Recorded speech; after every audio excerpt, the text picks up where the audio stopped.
आइए दोस्तों, तो आज मैं आपके लिए एक बुक का रिव्यू करने वाला हूं जिस बुक का नाम है मदर इंडिया। और आज से करीब 90 साल पहले मिस कैथरीन मेयो ने इस किताब को लिखा था। और करीब 2 साल पहले कमल भारती जी के द्वारा ये पुस्तक हिंदी में अनुवादित होकर बाज़ार में आई है। वैसे आप यहाँ देख सकते हैं कि प्रथम संस्करण जनवरी 2019 का है और अनुवाद किया है कमल भारती ने। तो इस बुक के बारे में मुझे बिल्कुल भी नहीं पता था। जब मैं अमेजन पर कोई और ही किताब सर्च कर रहा था और मुझे याद भी नहीं कि मैं क्या सर्च कर रहा था, तो नीचे अमेजन के रिकमेंडेशन सिस्टम से मुझे पता चला कि इस किताब के बारे में जो नीचे अपने आप से आ जाता है कि जिन लोगों ने ये किताब पढ़ी है वो लोग इस तरह की किताबों में भी दिलचस्पी लेना पसंद करेंगे। तो इस तरह से मुझे इस किताब के बारे में पता चला।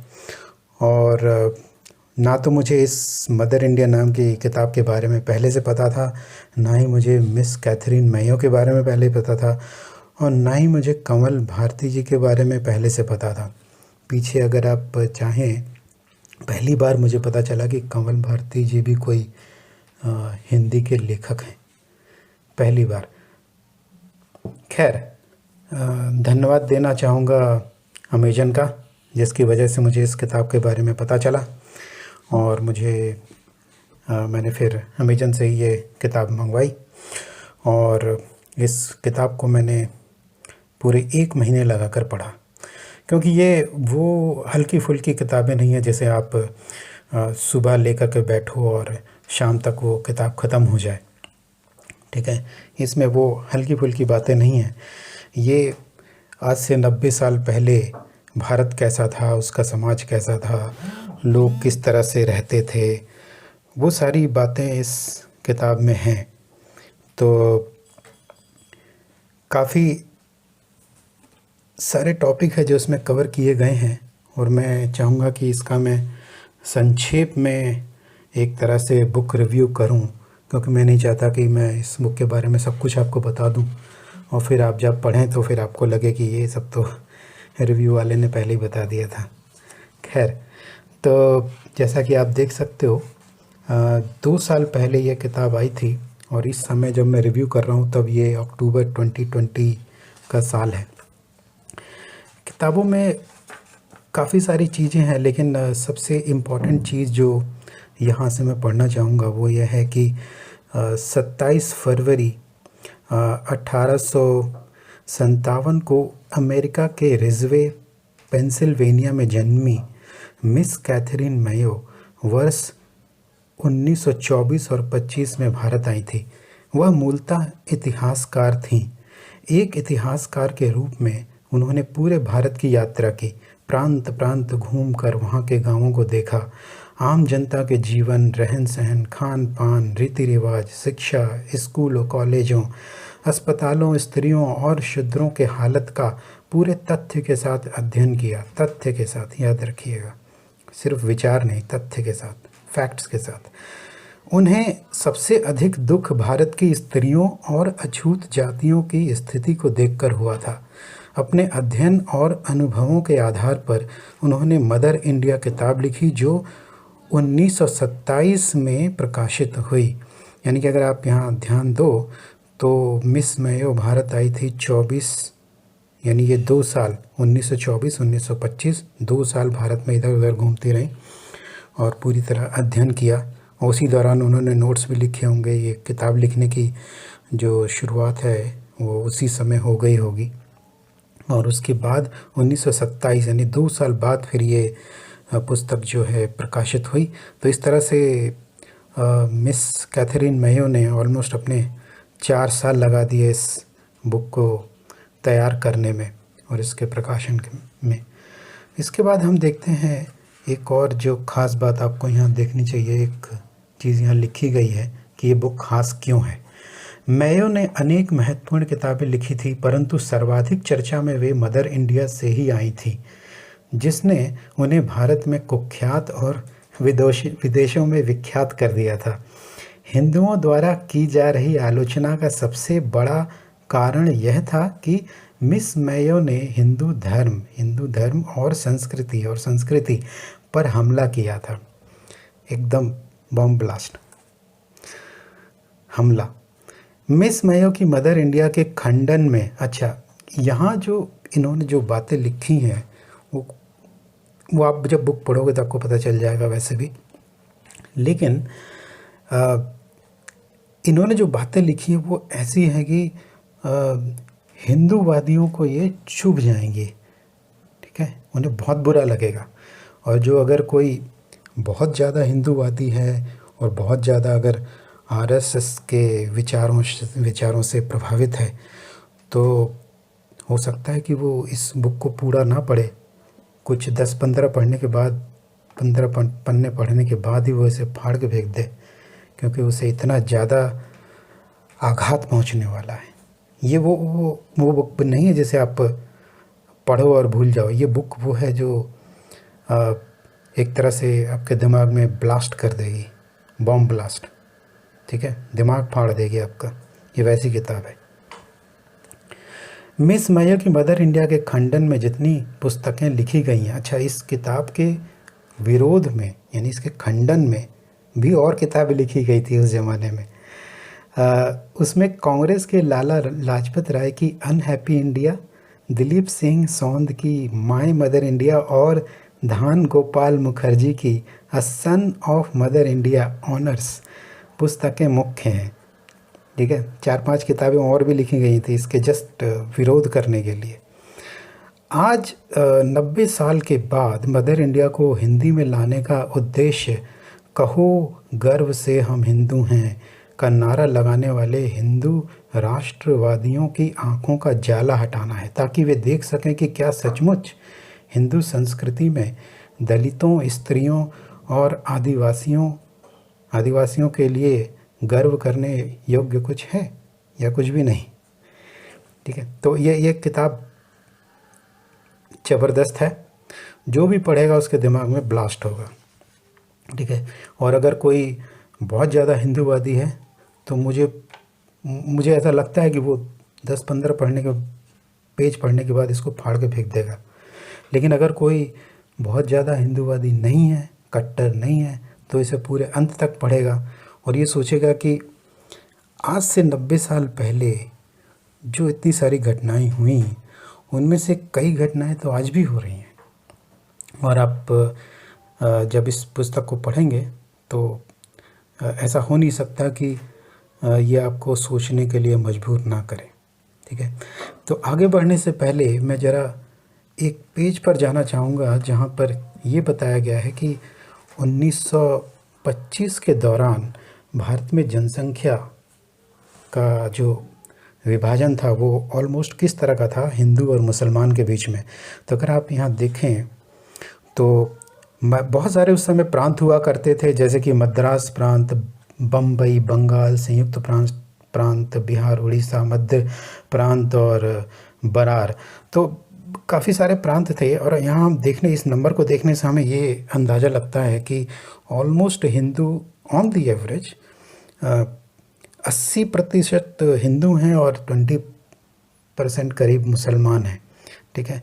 जो यहाँ हम अगर देखें ये दो एक्सट्रीम है एक तरह से। मद्रास प्रांत में अगर आप देखो तो 88% इसमें हिंदू हैं और 6% मुसलमान हैं, जबकि यहाँ ये जो पाकिस्तान का साइड है, उत्तर पूर्व सीमांत प्रांत, यहाँ 6% हिंदू हैं और 91% मुस्लिम हैं, ठीक है। तो मद्रास प्रांत है, वहाँ हिंदू ऑलमोस्ट 80% से भी ज़्यादा हैं और मुसलमान कम हैं। वहीं पाकिस्तान के साइड में देखो तो आप वहाँ 90% मुस्लिम हैं और बाकी के जो है वो हिंदू और दूसरे धर्म के लोग हैं।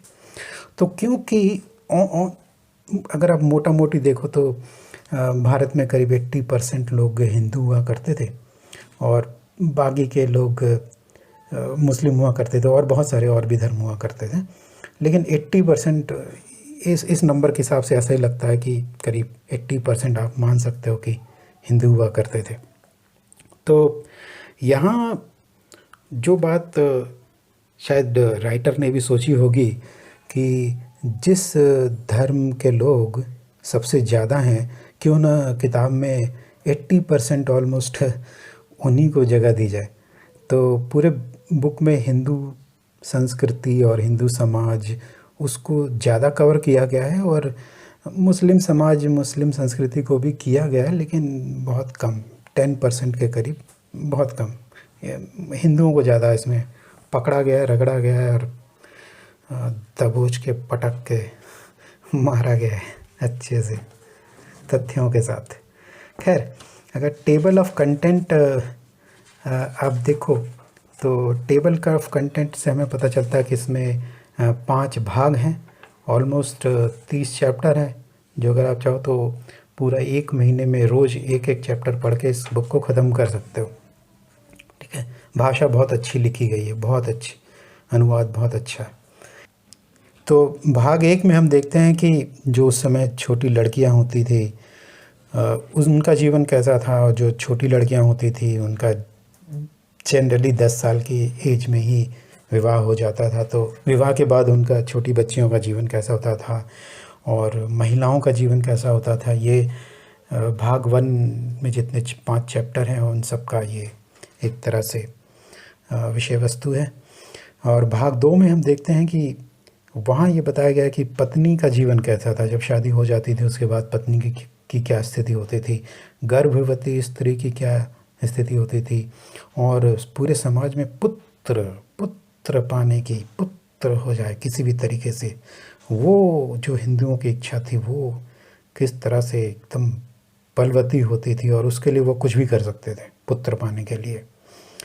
तीसरे भाग में देखें तो शूद्रों की समस्या, उनके जीवन में क्या समस्याएं हैं, क्या कठिनाइयां हैं। फिर काफ़ी लोग अंग्रेजी शासन के दौरान स्कूल कॉलेज में जाकर पढ़ने लगे थे, बीए पास होने लगे थे, और काफ़ी लोगों को नौकरियां नहीं भी मिलती थी ठीक आज की तरह। तो उन शिक्षित बेरोजगारों की क्या स्थिति थी वो हम देखते हैं भाग 3 में। और इसमें शूद्रों की शिक्षा, उस समय अंग्रेज सरकार किस तरह स्कूल खोल रही थी और शूद्रों को भी शिक्षा का अधिकार मिल रहा था, उस विषय को कवर किया गया है। भाग 4 में बताया गया है कि हिंदू समाज में गाय को लेकर के किस तरह की भावना है, और गाय को वो किस तरह से प्रोटेक्ट करना चाहते हैं। मतलब मुंह से तो बोलते हैं कि हम प्रोटेक्ट करना चाहते हैं, पर उनका जो वचन और कर्म है उनमें काफ़ी झोलमाल है, मैच नहीं करते, मुंह से कुछ कहते हैं और जो काम करते हैं बहुत अलग है। फिर है सोने की चिड़िया, यानी इसमें ये बताया गया कि उस समय के जो लोग हैं वो हमेशा उस तरह के थे कि जैसे टूटी खाट पे लेट करके और खूब ज़ोर ज़ोर से बोलना कि अरे भारत तो पहले सोने की चिड़िया थी, अरे हमारे यहाँ तो दूध और दही की नदियाँ बहती थी, और हमारे आर्यभट्ट ने तो जीरो निकाला था, और हमारे वेदों में तो सब कुछ है। टूटी हुई खाट पे लेट करके तो वो खुद भी झूठे सपने देखना और दूसरों को भी दिखाना, उस तरह की जो हरकतें हुआ करती थी उसकी पूरी पोल खोल है इसके अंदर। फिर कुछ चैप्टर यहाँ पर जो सुधार और भारत के राज्य रजवाड़े हैं वहाँ पे प्रशासन के बारे में बताया गया है कि ब्रिटिश सरकार ने किस तरह से चुनाव करवाते थे और लोग चुन कर आते थे और राज्यसभा में जाते थे, और भारत के लोग ही सरकार के साथ, अंग्रेज़ों के साथ मिलकर भारत का शासन चलाते थे। और साथ में राजे रजवाड़े भी थी तो राजे रजवाड़े भी थी और इधर चुने हुए नेता भी थे और ब्रिटिश सरकार के अधिकारी भी थे। ये सब मिल करके किस तरह से भारत को चलाते थे, क्या स्ट्रक्चर था प्रशासन का, वो यहाँ बताया गया है।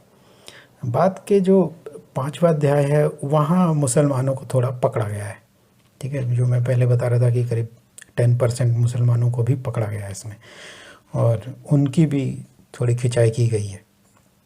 ठीक है, तो थोड़ा मुसलमानों की का जो पहलू है वो भी दिखाया गया है, और हिंदुओं के भी काफ़ी सारी बुराइयां दिखाई गई हैं। और फिर महामारी जैसे हैजा प्लेग उस ज़माने में हुआ करता था, तो जब महामारी होती थी हैजा प्लेग, तो उस समय भारतीय लोगों की, इंडियन लोगों की क्या मेंटालिटी रहती थी, वो किस तरह से बीमारी को देखते थे और बीमारी का कैसे सामना करते थे, सामना करते भी थे कि नहीं करते थे, कि बस अपने किसी कुछ और ही करने लग जाते थे। वो सारी बातें इस 5वें भाग में हैं। अच्छा, इन सबको देखने के बाद हो सकता है कि आपको लगे कि ये इतनी 90 साल पुरानी बातें कि उस ज़माने में क्या हुआ था क्या नहीं हुआ था, उसको आज पढ़ने का क्या फ़ायदा। ये अगर आप ये सोच रहे हो तो इसमें मैं बता दूं कि जब आप इसको पढ़ेंगे तो इनकी घटनाएं और जो रहन सहन के बारे में इसमें बताया गया है, उसमें पढ़ते समय आपको लगेगा, कई तरह की बातें लगेगी। कुछ घटनाओं को पढ़ने के बाद ऐसा लगेगा कि अरे यही तो मैं भी करता हूँ रोज़, या फिर लगेगा कि अरे नहीं मैं नहीं करता हूँ लेकिन मेरे परिवार के लोग करते हैं, ऐसे ही करते हैं। या फिर कभी लगेगा कि नहीं मेरे दोस्त यही करते हैं। कुछ में लगेगा कि अरे शहरों में आज भी तो यही होता है। और फिर लगेगा कभी कि नहीं गाँव में तो आज भी यही होता है। कुछ घटनाओं को पढ़ने पर लगेगा कि ना ना ना ये अब नहीं होता, ये पहले होता था अब नहीं होता। और कुछ घटनाओं को पढ़ने पर लगेगा कि ऐसा तो शायद नहीं हुआ होगा, नहीं नहीं नहीं ये तो बहुत ज़्यादा है, नहीं ऐसा नहीं हुआ होगा। तो पूरा एक रेंज है जहाँ आप कहेंगे कि हाँ हाँ बिल्कुल बिल्कुल मैं भी यही करता हूँ। और कुछ घटनाओं को पढ़ने पर लगेगा कि नहीं नहीं ऐसा तो बिल्कुल नहीं हुआ होगा। ठीक है, तो ये किताब पूरी तरह से आपको एंगेज करके रखेगी और आपको थोड़ा चोट सहने के लिए तैयार रहना चाहिए। थोड़ी चोट लगेगी। और ये जो तीन मुख्य सब्जेक्ट लेकर के मैंने इस तरह से बता दिया है, किताब में इससे कहीं ज़्यादा सब्जेक्ट है। मैंने सोचा कि क्यों ना हर एक भाग में से 3 मुख्य चीज़ों को उठा करके बताया जाए इस रिव्यू के अंदर। और बातें इसमें बहुत ज़्यादा हैं जो आप जब बुक पढ़ेंगे तो आपको खुद से पता चल जाएगा। और इस बुक को पढ़ने के बाद आपका फ़ायदा ये होगा कि आपको कई सारे सवालों के जवाब मिल जाएंगे जो आप न्यूज़ चैनल में आज देखते हो कि यहाँ ये घटना हो गई, वहाँ वो घटना हो गई, या फिर न्यूज़पेपर में पढ़ते हो इधर उधर की घटनाएं। तो आपको कुछ जवाब मिलेगा कि ये घटनाएं क्यों हो रही हैं और इसका इतिहास क्या है। आज से 100 साल पहले जब भी ये घटनाएं होती थी तब क्यों होती थी। और ज़्यादातर केस में आप देखेंगे कि जो कारण आज से 100 साल पहले थे घटनाओं के होने के, ऑलमोस्ट वही कारण आज भी हैं उन घटनाओं के होने के। तो आपको एक तरह से आज के जीवन घटनाएं और रहन सहन को समझने में काफ़ी मदद मिलेगी इस बुक को पढ़ने के बाद। इसका जो सबसे पहला पेज है, कवर पेज, वो मुझे बहुत अच्छा लगा, क्योंकि इस बुक में ये जो आप एक देख रहे हैं मदर और उसके हाथ में एक बच्चा है, और देखते ही आपको लग जाएगा कि ये काफ़ी गरीब है। ठीक है, तो भारत के जो माताएं हैं उनकी ऐसी ही स्थिति है।